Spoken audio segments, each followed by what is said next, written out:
na kiroho. Usiachwe nyuma. Jiunge nasi kwa safari ya kufana katika 99.5 FM. Shoro FM.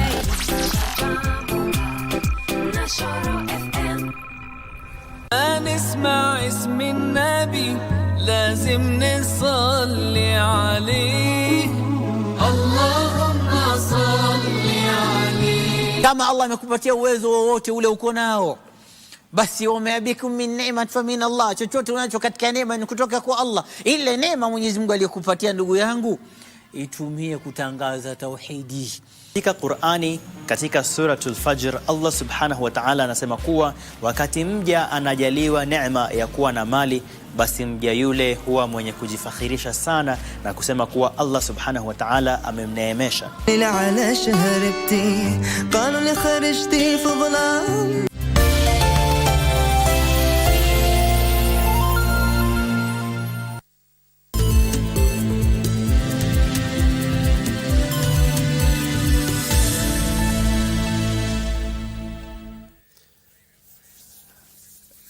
Good afternoon and a warm welcome to Channel 1 Lunchtime News on this 26th day of October 2023. We have a fully loaded bulletin lined up for you, including the latest from the Champions League that was played last night. My name is Bentroy Njue, and Wangeshi will be your sign language interpreter for this live newscast. We are also live on our social media platform. We begin our news coverage from the great county of Meru, where the Meru County Assembly says it has enough evidence to convince the Senate to uphold the impeachment of Governor Kawira Mwangaza. The MCAs accuse Mwangaza of, among others, doing very little in terms of development in the county and not working well with other leaders. Kawira was impeached last evening after 59 members of the County Assembly voted in support of her impeachment motion.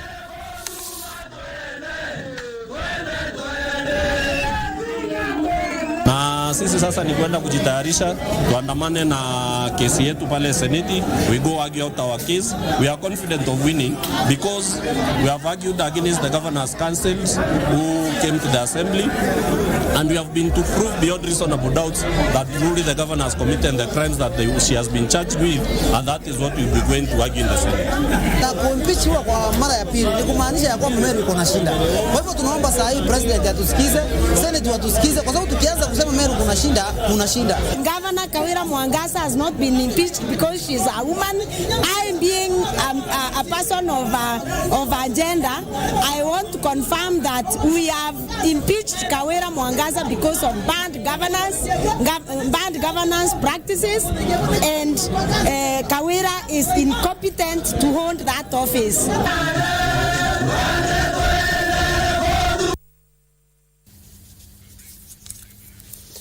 From Meru, let's first of all take a quick break. We'll be right back with more news.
kupikia shuleni ni mzuri sana kuliko kwenda sokoni kuuza maziwa. Panapo wazee hapaharibiki jambo, panapo wabunge hapaharibiki sheria. Serikali imetia juhudi kuwainua vijana maishani. Kwanza nitaanza kwa kuwashukuru serikali, maana pasipo wao vijana hawa wasingepata kazi. Hadi sisi kama wanafunzi tunamaliza shule tunaenda wapi kama nchi yenyewe haitusaidii? Haitusaidii kabisa. Tunasoma alafu wanaenda kuchukua watu nje. Haiwezekani. Asante. Asante sana, yapendeza sana. Serikali saidia. Serikali saidia jamani, umesikiliza kauli hii ya mbunge mtoto. Rafiki yao ni noma. Maana kesha zoe. Nisma ismi nabi lazim nisalli alayhi.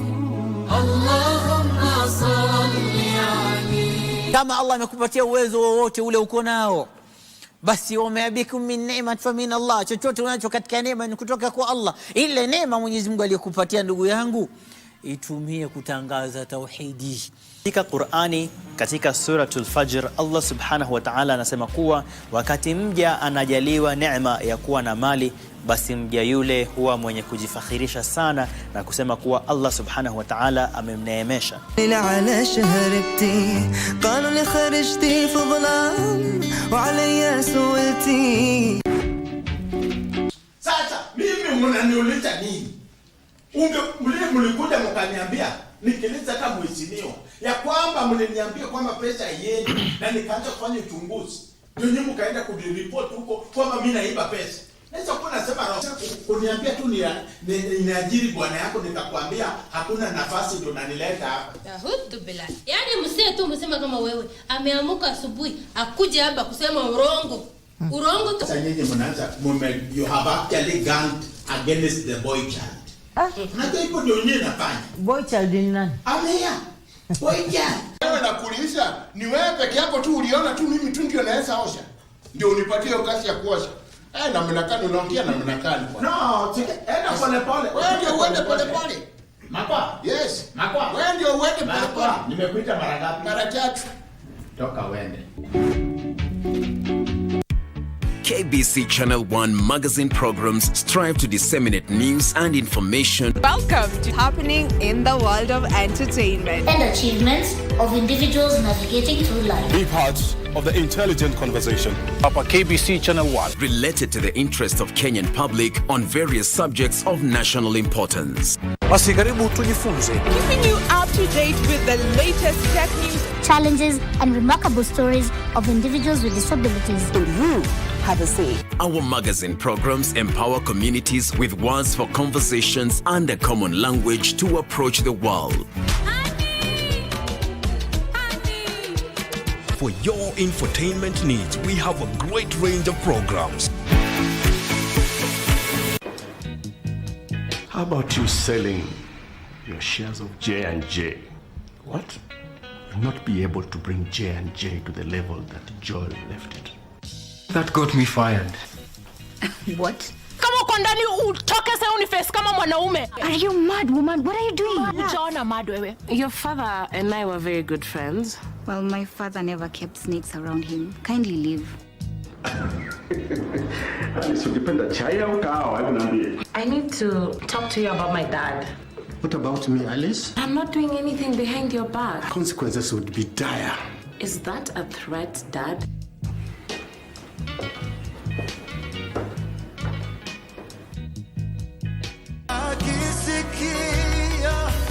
Music can be magical.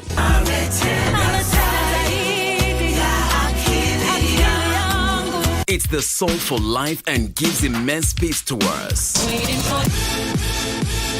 It has a powerful therapeutic effect on the human psyche.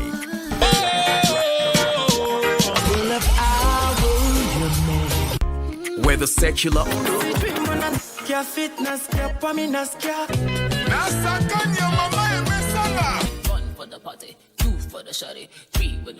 or gospel,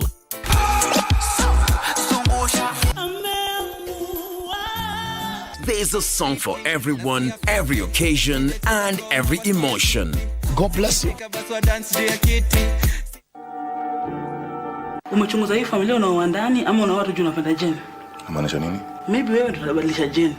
Nini ilifanyika hasa? Najakwambia. Naona ni kama Jane iko kwa shida. Ulikuwa umeenda huko kufanya nini? Kuona mgonjwa. Aki mimi sioni nikikaa huko. Niko na nightmares. Unakani kama mwana ghost? Hapana. We need to help her. Ati nini? Well, you have not heard my side of the story. Nikikuletea mafuta ya kujipaka na sabuni jela, utaniambia pole pole. Everyone thinks I'm just the other woman. Who one thinks that? Then put a ring on it. Your evidence tutaipata aje? So you've been trying to avoid me. Jen. Please. Jen. Babu, hivi mimi ninavyokuambia, nimezunguka kila sehemu ninayojua. Sio vichoroni, sio vitongojini, kote ninakojua mimi. Lakini nimeambulia patupu. Mbona nifanya hivi lakini? Yaani wewe hizo pesa zangu mpango utanilipa lini? Sasa ninatoka bank, hakuna pesa yote ambayo niwekea. Mbona unatesa? Come to daddy. Ofisi gani? Ndo anza leo. Hapa ndio umefika bana. Kesi ndogo ndogo kama hizi bana azizi tushinda sisi. Tumedeal na kesi kubwa.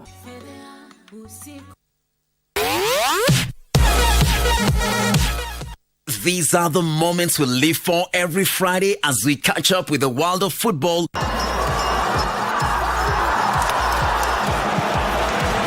Manchester City go in front. With your favorite stars in rivalries like no other that keeps you on the edge of your seat. Learn a few tricks that keep you ahead of the game and spice it all with unforgettable moments on Dunda Dunda. On Saturday, you're in for another treat as we rock your weekend with all sporting disciplines, bringing you insights on what's happening behind the scenes as we share players and athlete stories, preparations, and celebrate their achievements. Charging to the line! Is it going to be a world record? Yes, it is! She smashed it! Whatever angle you look at, we've got you covered. KBC Channel 1, your true sports partner.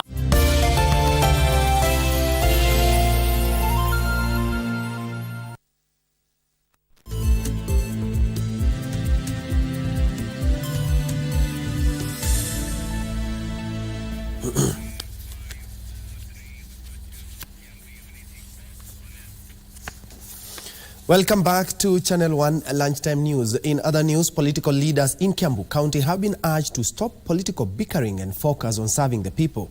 Kiambu County Governor Kimani Wamatangi, who has been at loggerheads with a cross-section of leaders in the county who are opposed to his style of leadership, says the political wrangles are tainting the image of the county and should be stopped. Wamatangi spoke when he launched the Kiambu Governors Sports Championships at the county headquarters. Various teams will compete in different disciplines at sub-county level.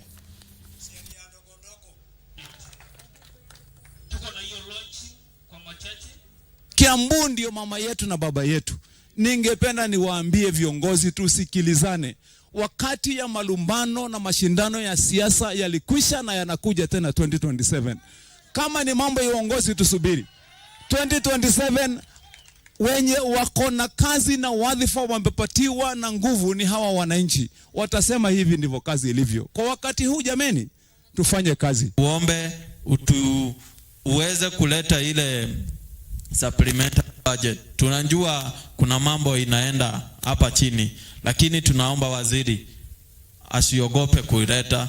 Tumesikia sijui kunaendaje, lakini tunamhakikishia sisi kama committee ya Youth and Sport tunakuunga mkono. In other news, 4 robbers have been saved by police officers from being lynched by irate members of the public in Kitengela town, Kajiado County. This is after a failed attempt to steal goods worth 26,000 shillings that had already been loaded in their vehicle. Gladys Wangui, the store owner, raised the alarm, and border riders who operate along the feeder road managed to intercept the vehicle. 2 of the suspects were cornered and beaten up, while the other 2 managed to escape. Such incidences are said to be rampant in the area. The suspects are being held at Kitengela police station awaiting to be arraigned in court. akasema apigie mzee wake simu atume pesa. Now kupigia mzee amesema anatuma pesa. Immediately kuna jamaa amekuja akaniuliza kama umewekewa hiyo pesa. Sasa nikamwambia asijatumwa. Sasa hapo ndio amenisaidia kukimbilia hiyo gari.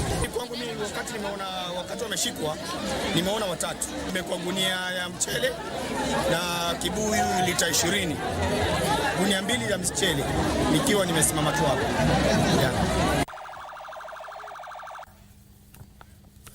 Members of the County Assembly of Isiolo have committed to championing the nutrition cause by facilitating the full implementation of the multi-sectoral county nutrition action plan and ensuring that adequate resources are availed to effectively address malnutrition. Following an MCA sensitization forum on food and nutrition security organized by the County Department of Health in partnership with We World under the Building Drought Resilience in Isiolo County DRIC project and the Scaling Up Nutrition Service Society Alliance, the MCAs committed to come up with new laws and amend existing one. Oldonyiro, Ngaremara, Cherab, Chari, Kericho, and Galbatura are some of the wards where many children under the age of 5 are affected by malnutrition. Commit to strengthen the county assembly champions for nutrition and work closely with the Department of Health and other relevant sectors to ensure adequate resources are allocated. Very grateful also to the county government because funds have actually been allocated for nutrition service delivery. From 18 million Kenya shillings, we are now anticipating also an allocation of about 30 million. And that on top of that, also the county has been able also to deploy and hire more human resource for health, including nutrition officers. To security matters now, residents of Nolkera and Lolmolong villages in Samburu County are urging the national government to enhance security in the county. 3 people were killed and 6 others seriously wounded by cattle raiders who attacked 2 villages and drove away with over 150 heads of cattle. Area leaders asked the government to guarantee the safety of learners in the area. Sasa jana tulikuwa hatuna ng'ombe. Sasa jana wapokozi alikuja na akafamia warani, akaua wengine. Sasa akaiba ng'ombe karibu 150. Watu wetu hawajalima, tunaumia mpaka lini? Kwa hivyo tunataka ikuifikie president ya kwamba tumesema enough is enough. Na president focus hapa. Ukuje uangalie nini hapa inaendelea hapa. Kweli tumeleta wanajeshi lakini ile kitu tunaona ni kweli sisi tunaumia. So ningeomba huyu minister wa interior Honorable Kindiki to assure ya kwamba Lorian Primary na Pro Primary watafanya mtihani yao salama kama wale watoto wengine.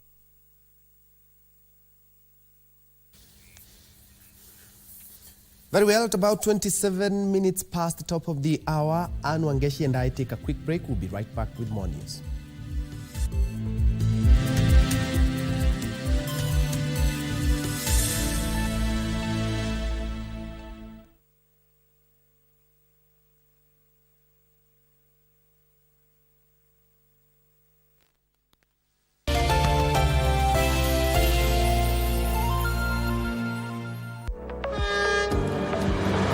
Kenya Railways Corporation is pleased to announce the launch of terminal operations at the Malaba Transshipment Hub.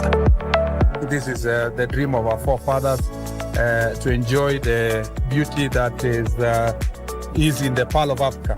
We have been given tasks as ministers responsible for transport. One of it is to make sure that the movement of goods from Mombasa through Uganda to the neighboring countries of South Sudan, DR Congo, Burundi, and Rwanda is seamless. This facility is set to redefine logistics operations in the region. This Thursday, watch the Kenya Railways documentary on the Kenya Railways Malaba Transshipment Hub. Sasa mimi mnaniuliza nini?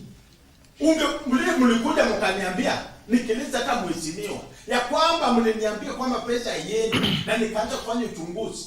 Ndio nyinyi mkaenda kudireport huko kwamba mimi naiba pesa.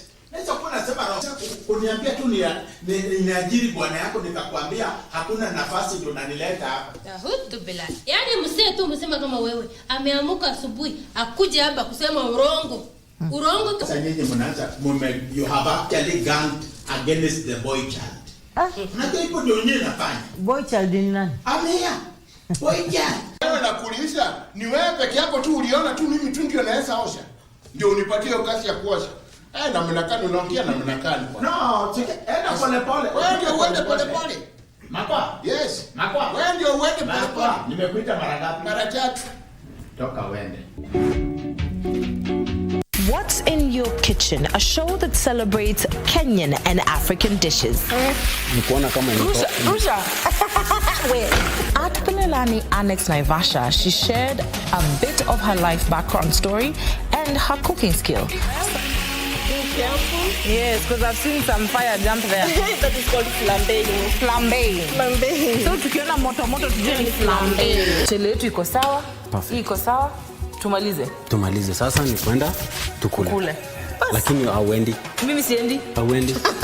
Hiyo tutaongea kwa meza kwanza. Sawa. Salivate this delicious meal on your screen while taking notes for the recipe. Every Sunday, only on KBC.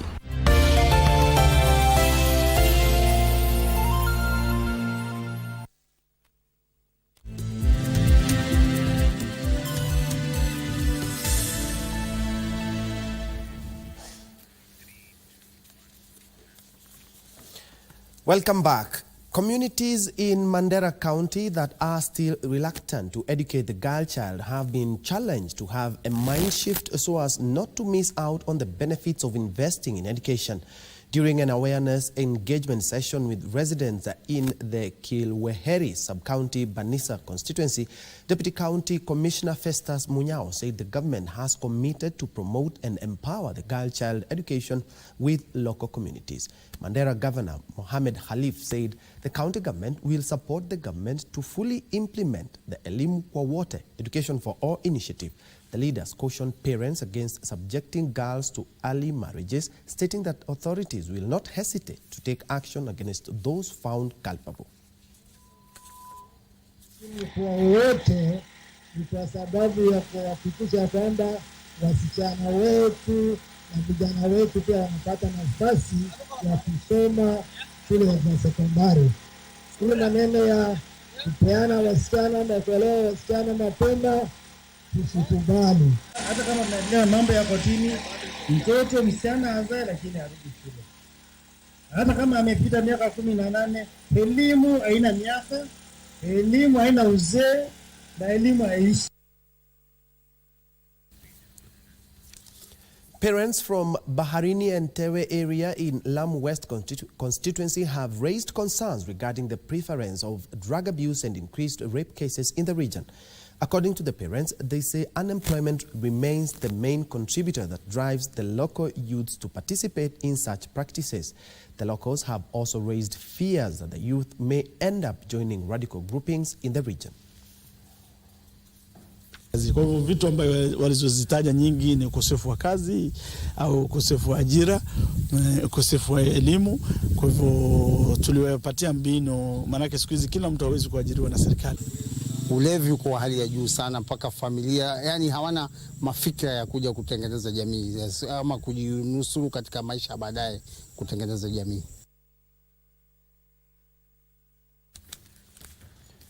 Property estimated at over 3 million shillings has been damaged at Dadira Primary School in Butula constituency, Busia County, after strong winds blew off a classroom's roof. The school's head teacher, Augustine Omenda, says the incident has caused a significant setback owing to its proximity to the national examinations. Omenda called on the government to help repair the damaged building to ensure examinations run smoothly. Yale madarasa ambayo yaliharibiwa na upepo ni madarasa 4 na ofisi ya mwalimu mkuu na ofisi ya walimu pia, that is staff room, ilikuwa affected. Na pia tuko na vio ambao viliharibiwa, milango 6, upepo pia ulibeba paa za choo pia. Nahitaji madarasa haya yajengwe kwa sababu shule zinafungwa Ijumaa, wengine wameanza kufunga. Kwa hivyo tungeomba waizani waje kutusaidia kuhakikisha kwamba hali ya majengo yanarejeshwa penye imekuwa. Kama kutakuwa na upungufu wowote mahali popote ambapo wanahitajika kuingilia na kusimama na shule, waweze kurespond vile itakavyohitajika. Na wale wahisani ambao pia wengine ni majirani zetu tu, pia tumeshawatumia mwito na tunatarajia kwamba sote tukishirikiana kwa pamoja, basi hili janga litakuwa ni dogo. The community of disabled persons of Embu County has petitioned the county government of Embu to include persons with disabilities in the planning, implementation, and evaluation of county public participation and governance processes. CODOEC representative Nyaga Washia Nyaga decried poor representation of people with disabilities in development committees at the county and sub-county levels. Nyaga observed that the last national population census indicated that Embu County is one of the counties with the highest number of PWDs, adding that the scorecard of disability inclusion in the county is quite wanting. Among other issues of concerns is the implementation of the County Public Participation Act and the Disability Act of 2003. Public participation. Our main concern as persons with disabilities is poor representation of persons with disabilities in development of committees at county and sub-county levels. As a result, the needs of and service delivery to disabled persons in this county have not been met as envisioned by the Disability Act of 2003 and the United Nations Convention on the Rights of Persons with Disabilities. We would like to have an inclusive county whose services are accessible to all citizens, including those with disabilities.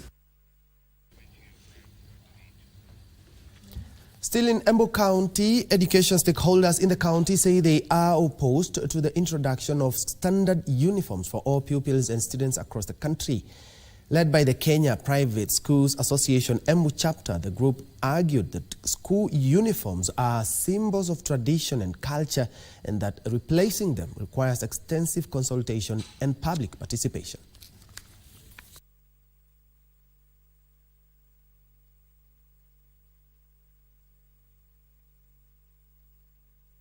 Or changing the uniform of the school might bring a lot of confusion.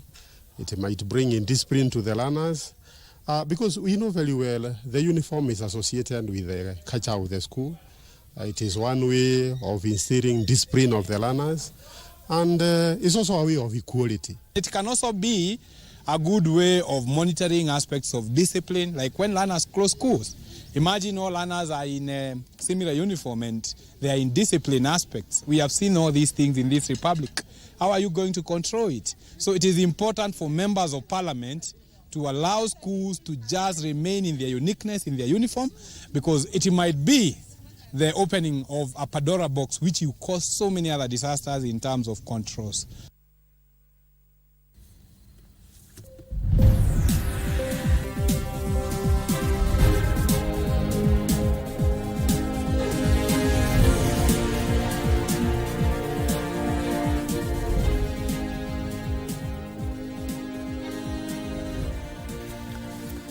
In business, coffee farmers should embrace eco-friendly and sustainable farming practices in line with global trends and consumer preferences to secure market for locally made produce. Here's Frederick Moki with the details.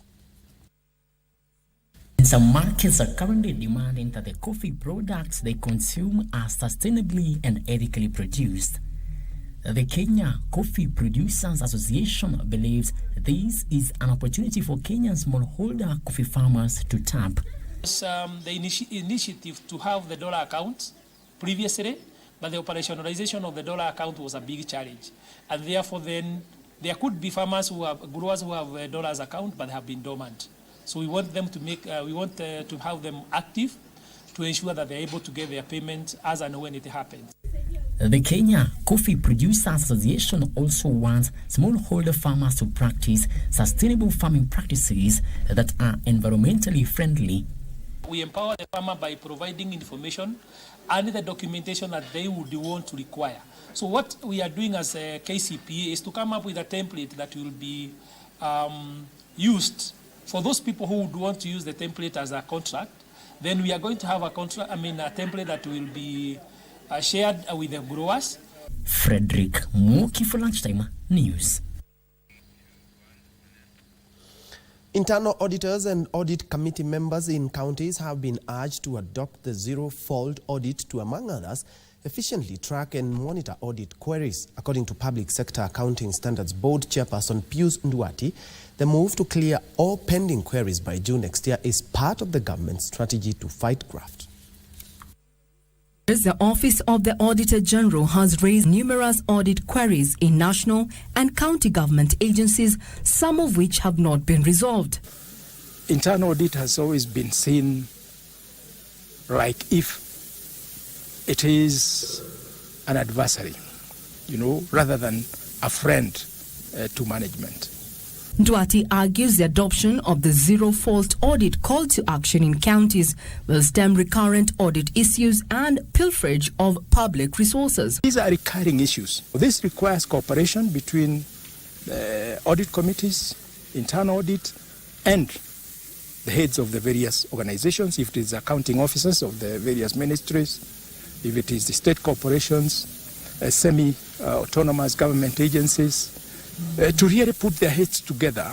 This comes in the wake of a government directive that all pending audit queries be resolved by June 2024. Through accrual accounting, you get to measure what you are booking in as a liability, and the entire cycle of recognition is better defined under accrual accounting as opposed to cash accounting, which only anticipates a memorandum of pending bills, which is not critically evaluated before then they're booked within books.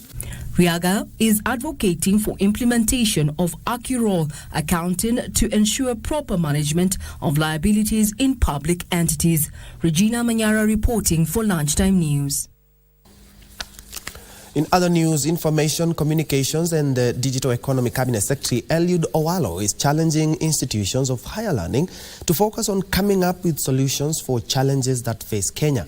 Speaking during a 3-day conference on research and innovation at St. Paul University Limuru campus, Owalo said universities should not just focus on teaching, rather they should also focus on research and innovation hubs. He said his ministry is working closely with telcos to launch smartphones that will retail at $40. Universities, St. Paul's University inclusive, have a major role to play in this regard. The university is not just a center of higher education teaching, it has the unique role as a hub of research. It is the author center of research. And research informs innovation. Research informs creativity. Research informs agility. So what we are saying as government is that to eliminate all those costs, attendant costs, let us do local assembly so that we bring down the cost of the devices. And I'm happy to report that in another 1 week, actually specifically on the 30th of this month, His Excellency the President will be launching the first set of cheap, smart, enabled telephones in the Kenyan market.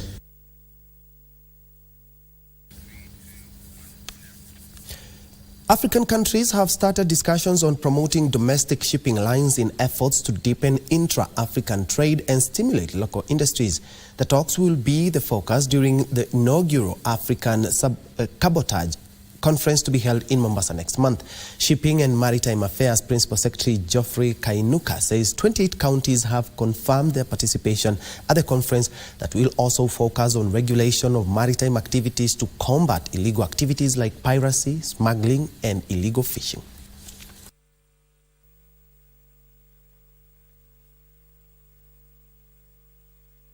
One of the primary objectives of African Maritime Cabotage is to promote economic growth and job creation within the continent.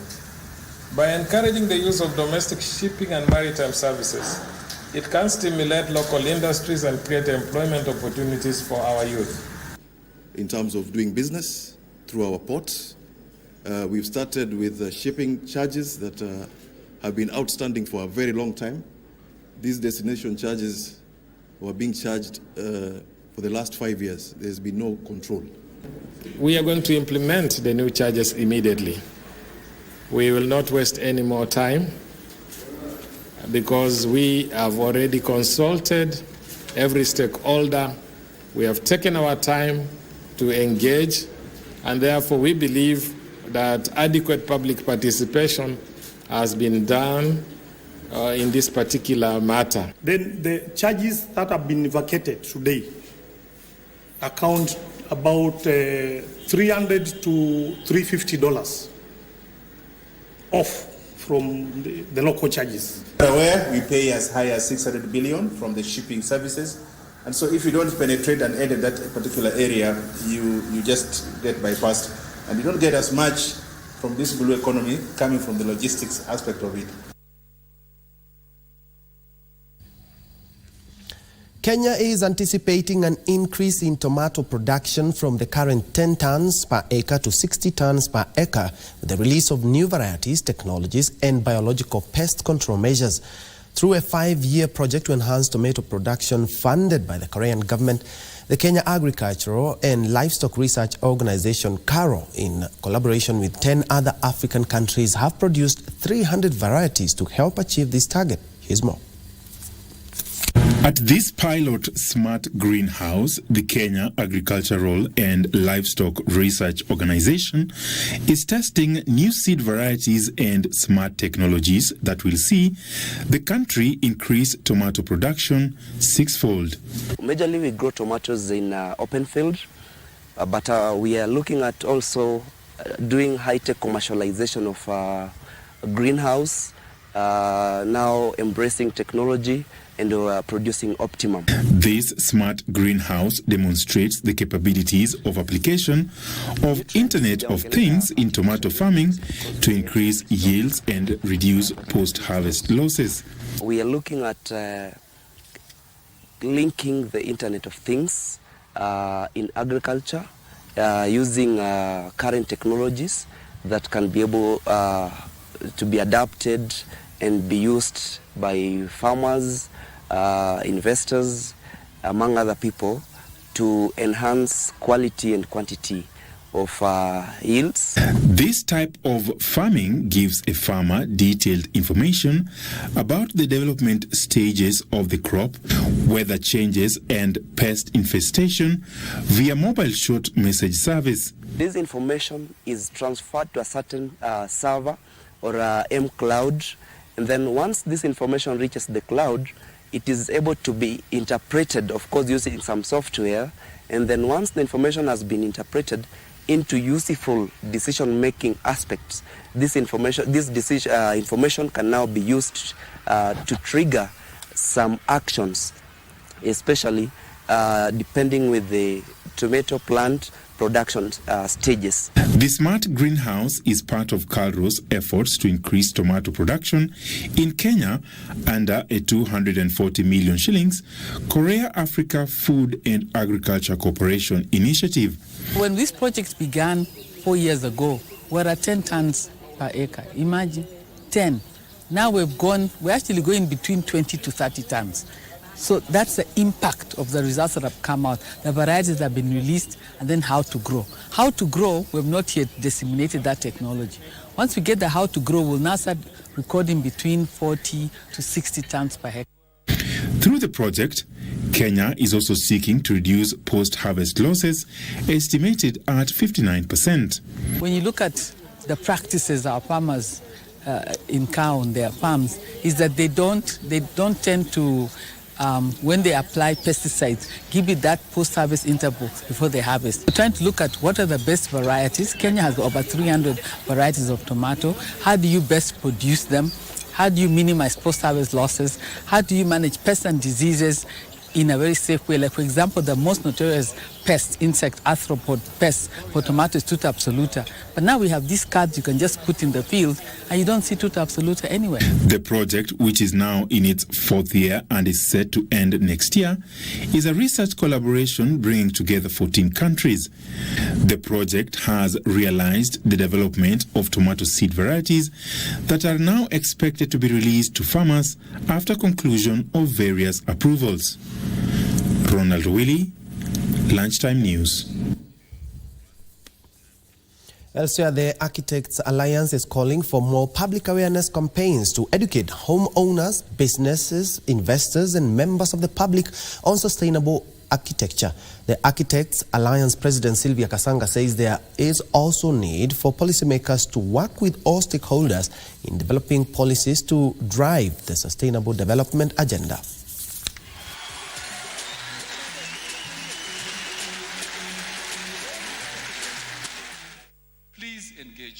There are people who will condemn you. There are people who will have no time for you. And I joked with them the other day that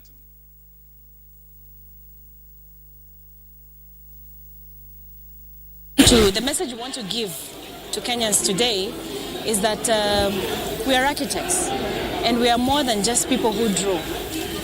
We are here to help build our nation. We are here to be part and parcel of the public discourse. That is creation of this nation.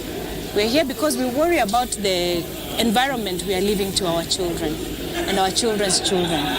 And we want to take back the space for architects to make sure that we are spearheading not just the physical environment where our profession exists, but beyond that, because an architect is a lot more than just a drawer. As an industry, I think construction industry needs an overhaul.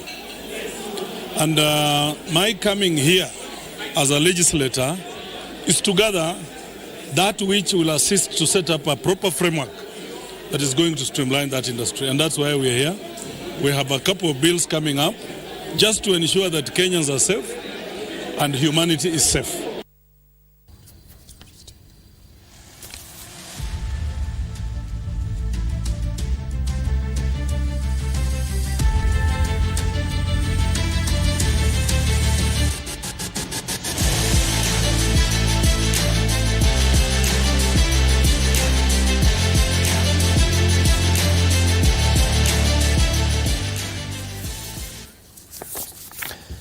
And in sports, goals from Steve Ayo, Fred Arocho, and Frank Solipe gave the Sports Journalism Association of Kenya SJAC a 3-1 win over Bunge FC in an entertaining match played at the Police Sacco Stadium. Take a look.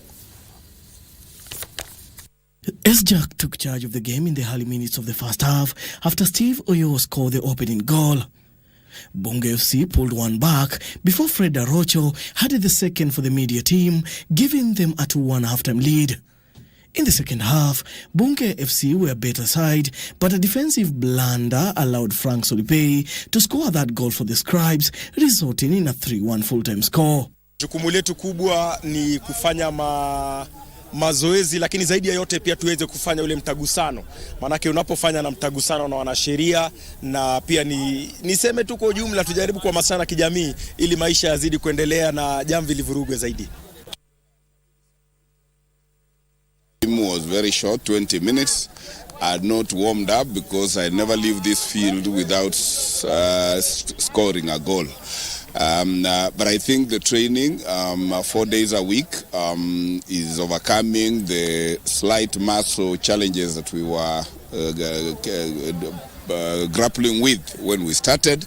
The match was one of the build-up matches for Bunge FC, who will take part in the EALA Games set for Rwanda in December. Wachezaji hapa wana uzoefu mzuri sana. Kilichosalia tu ni mazoezi. Stamina kidogo ndio bado haijaingia, lakini na uhaki by the time nafika December wakati wa kusafiri kwenda Rwanda tutakuwa tuko na uzoefu. Bunge Football Club represent Kenya. It carries the image of Kenya. When we go there and perform badly, you know, it's the country which has performed badly, but when we performed excellently, it's the country which has performed excellently. Sababu ya ukosefu wa mapato ama sababu ya umaskini, sababu ya ufukara, unapata team ama wale viongozi wa team wanakuwa wanashawishika kwa wepesi. Tukiimprove economy, tukiimprove earning za wachezaji pamoja na za makoch na viongozi wa wa football, niko na haki ya kwamba hii mambo ya match fixing itaisha. For Lunchtime News, I'm Daniel Mwendo. Tunisian giants Esperance take on TP Mazembe of the Democratic Republic of the Congo, while Morocco's Wydad Casablanca will host a Yimba of Nigeria in the second leg of the quarterfinals of the inaugural edition of the Africa Football League. The matches will be broadcast live on KBC Channel 1 and our sister channel Y254. Tunisia's Esperance will face TP Mazembe in the second leg of the quarter-final match. Esperance head coach Tariq Thabet believes it will not be an easy duel when the team takes on the pitch against TP Mazembe. The DRC Congo side head to the clash leading 1-0 on aggregate from the first leg played on Sunday in Dar es Salaam.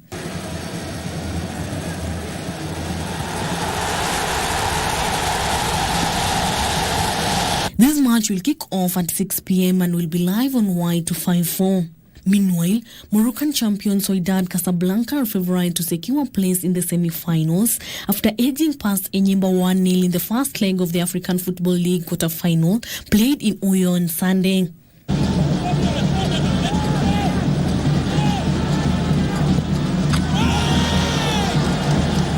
Enyimba will miss the services of Alalibo Samoyari, who was sent off in the dying minutes of the first leg.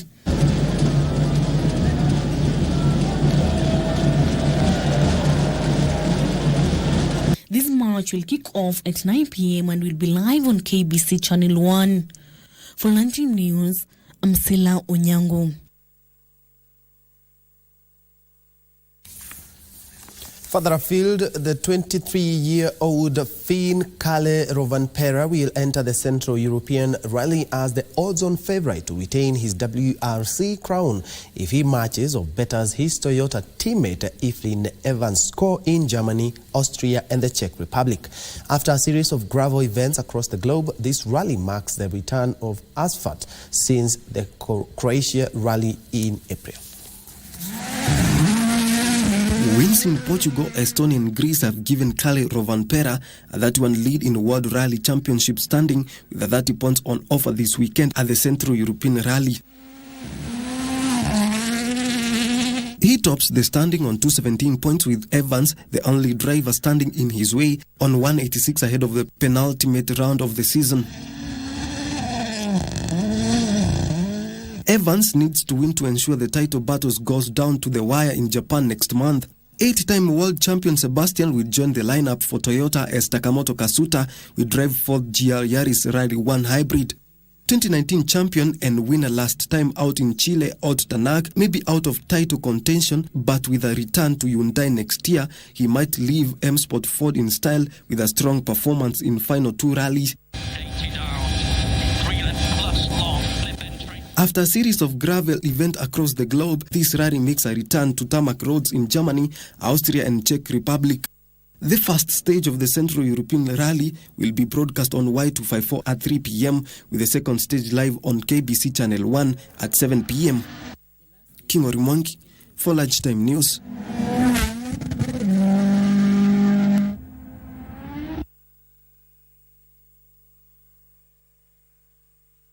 So the time we had on KBC Lunchtime News this Thursday afternoon, of course, Manchester City, they won 3-1 over the Young Boys, and Dortmund handed Newcastle their first defeat of the season. And on that note, we wrap up Channel 1 Lunchtime News. My name is Njue, and Wangeshi has been our sign language interpreter for this live newscast. You can check out this and much more on all our social media spaces. Have a good one.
abantu ba Mintombi yamole.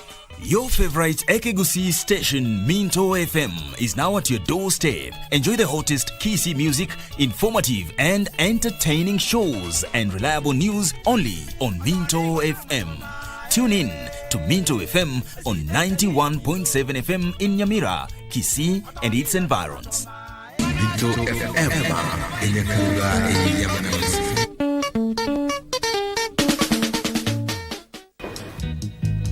How about you selling your shares of J&J? What?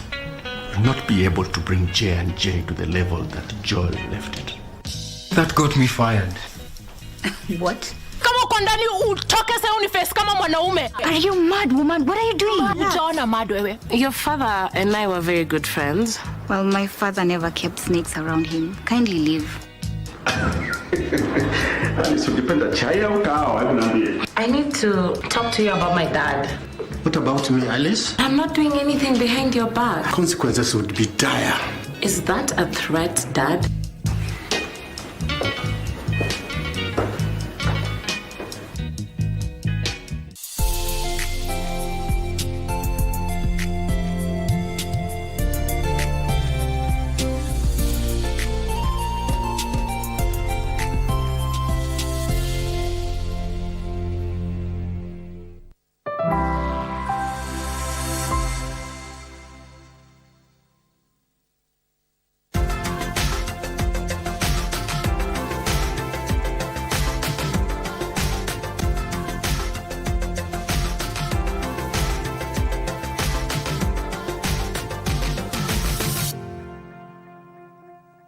Hello and thank you for making the time to be with us. My name is Marie Yambo. Our social media handles at Marie Yambo at KBC Channel 1 on X and KBC Channel 1 TV on Facebook. Now today we want to talk about universal health coverage with a particular interest on community healthcare. And to speak to us about this is Dr. Maureen Kimani. Thank you so much for making the time to be with us, Dr. Maureen. Thank you, Marie.